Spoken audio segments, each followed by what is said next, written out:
नमस्कार दर्शक बंधु मु आपण मानकु स्वागत करुची आमर यूट्यूब चैनल अपडेट ओडिशा को।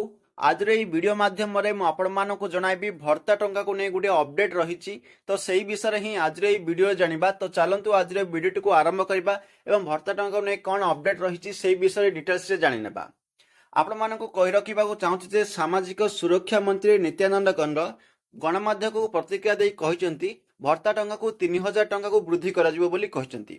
ये जो 3000 टंका वृद्धि क्यों भत्ता को वृद्धि से विषय कौन निर्दिष्ट सूचना देना वार्धक्य भत्ता हो कि विधवा भत्ता हो दिव्यांग भत्ता हो कौन अन्य भत्ता मध्य कौन भी भत्ता बढ़ जापे बोली कहते एवं क्यों भत्ता को बढ़ से कौन वर्तमान चिंता नहीं आलोचना पर अधिकारी मानकर आलोचना पर या निष्पत्ति नि कहुई।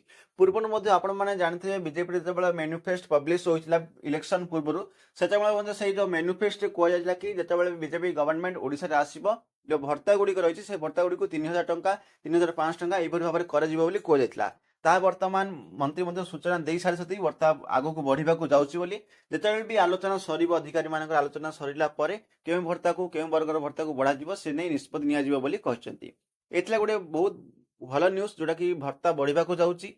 तो चलते आज वीडियो ये रखा पुणी मिसवा आउ गोटे वीडियो आउ गोटे टॉपिक नहीं से पर्यटन विदाय दिंतु। जदि वीडियो भल लगी वीडियो को लाइक करूँ शेयर करूँ और यही प्रकार जानवे जिन जानापी आम चैनल को सब्सक्राइब कर बेल आइकन को प्रेस कर रखुँ। आगामी वीडियो नोटिफिकेशन आपको सुनिश्चित मिल पार।